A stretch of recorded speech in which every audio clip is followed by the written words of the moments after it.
Des feuilles qui jaunissent et se dessèchent, des jeunes pousses mystérieusement dévorées. Il n'y a guère de doute, la pyrale du buis est à l'œuvre. Comme beaucoup de particuliers de la région, cela fait maintenant 3 ans que cet habitant de Limoges détecte à chaque printemps la présence du parasite dans ses buis. Avant, on n'avait pas ce problème. On ne traitait pas les buis, on les taillait un peu, on les rabattait. Mais là, depuis 3 ans, oui, il a fallu se renseigner et puis les traiter, sinon on les aurait tous perdus. La pyrale du buis est un papillon nocturne. D'avril à novembre, la femelle pond des centaines d'œufs qui vont éclore au printemps suivant, devenir chenille, puis papillon.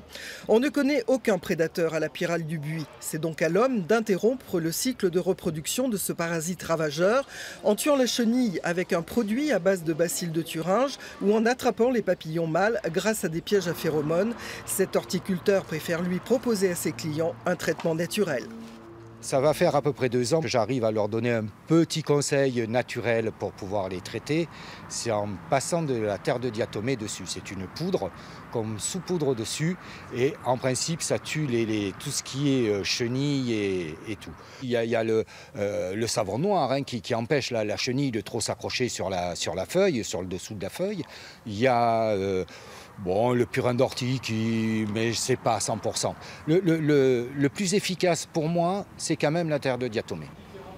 Quel que soit le traitement employé, il faut ensuite contrôler régulièrement les buis et au moindre signe de la présence du parasite, traiter à nouveau, car la menace est réelle. La prolifération de la pyrale du buis pourrait faire disparaître la plante de nos parcs et nos jardins.